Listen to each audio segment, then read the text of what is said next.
teaching the motion offense.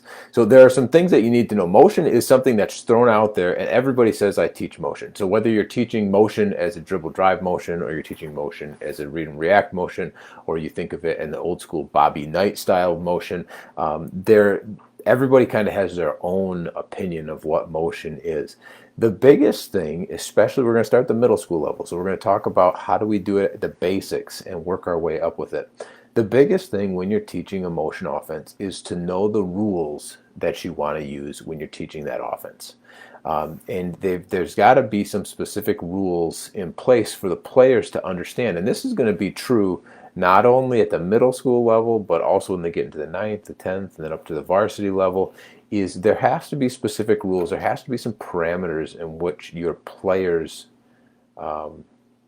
can wrap their heads around, to know what they're going to be doing when they get out there, on the court. So some of the simple ones that we always try to put in that make a lot of sense, and they're not simple and bad. They're simple because they work. Is things like you want to, pass and then pick away. So if you're going to throw a pass to the right-hand side, you're going to go left and you're going to screen for that wing. That's a simple rule that players can follow when they're first learning the offense. Another rule might be a pass and cut through. So whatever side you pass to, you're going to cut all the way down to the hoop, and then you're going to go out, one of the sides. Maybe you go out the opposite side that you passed it to balance the floor. That's a simple rule players can follow. But you have to look at your offense and say, what do we want our players to be able to do? And you can build on those things. It's not like it has to stop with those two rules. Those are two very simple ones. And those are the ones we actually use with our upper elementary players. We play 3-on-3. So when we're teaching motion, we start our youth program with 3-on-3. And then when they get to the middle school, they go to 5-on-5. And then once we get up to the high school level, obviously it gets more in depth.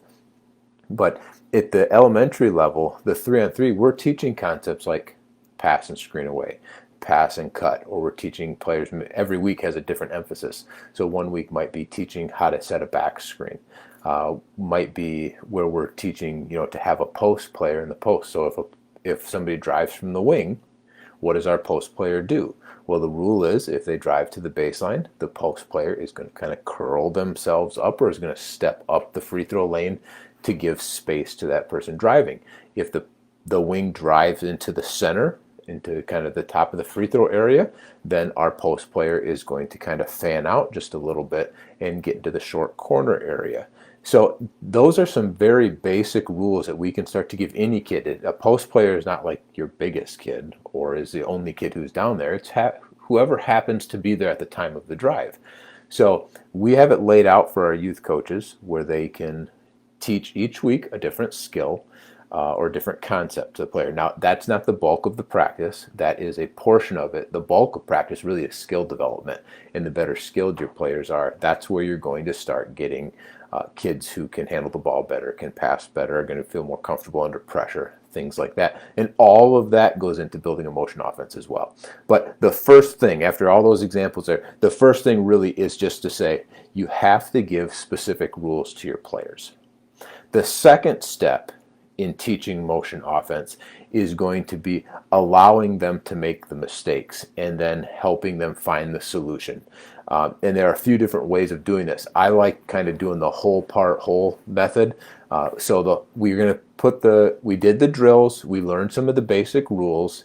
Now we're going to put kids out there and we're going to allow them to explore that. And that means maybe in the 5-on-5 setting or a 4-on-4 setting if you want to start that way. But we're going to let them explore it, and we're going to let them get in trouble and pick up the ball in places they shouldn't, and figure out, why they should do something or shouldn't do something based on the way they're playing the game.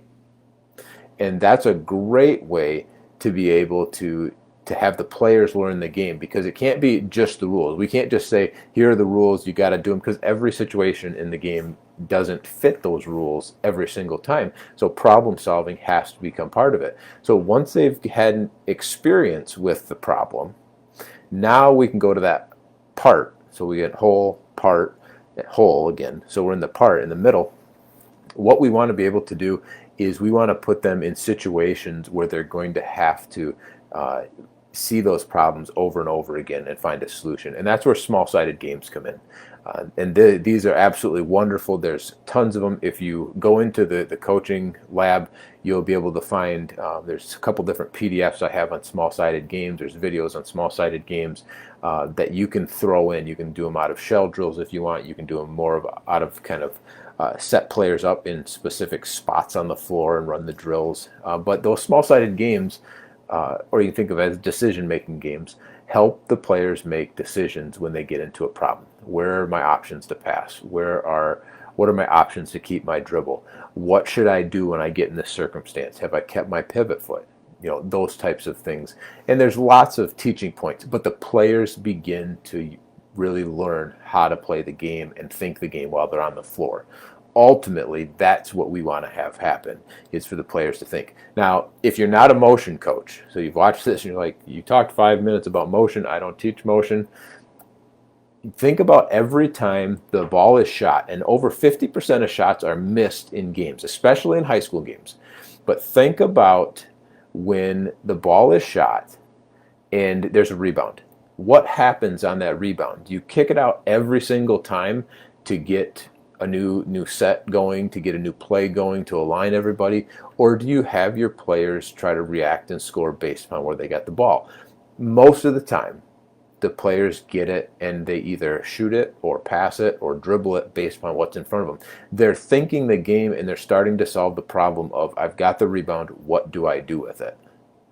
So these motion principles can be applied in a lot of different ways, and you can have rules based on where you rebound the ball. So one great rule for rebounding: if you get a rebound without a clear layup, kick the ball out to the three-point line. The defense tends to sag in. If you have three-point shooters, now this might not be true in middle school, but in high school, kick it out. You'll probably find you'll have a pretty open look. A second rule would be, if you don't have an open look, automatically reverse the ball to the other side of the floor. The defense now has all shifted and run towards that shooter. Now if they reverse it, they've got to change directions and go the other way. Those aren't hard things, but you'll find that since over 50% of shots are missed, if you get an offensive rebound, you're going to be able to get another good shot doing those two things. And those are really motion principles. And you're solving a problem and you're reacting to what is in front of you, but you're not necessarily setting up a play and allowing the defense to reset. So motion can be applied in a lot of different ways. So we did the whole, we let them have the problem, the part, we put them in small-sided games to experience that problem in maybe 3-on-3 or 4-on-4 settings or 5-on-5 settings, but typically it's a 3-on-3 or 4-on-4.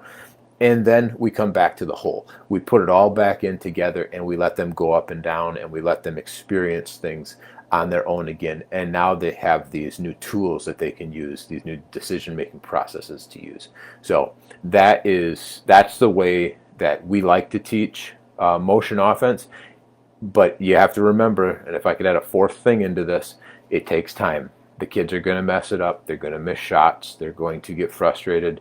And that's where you as the coach have to come in and remind them that, while they maybe didn't get the outcome they wanted with scoring, they found the right shot, or they made the right pass, or they didn't pick their dribble up. Whatever it was that you're working on, if they had some success, that's where you as a coach come in and kind of build them up. So there's a little bit about how to build motion offense.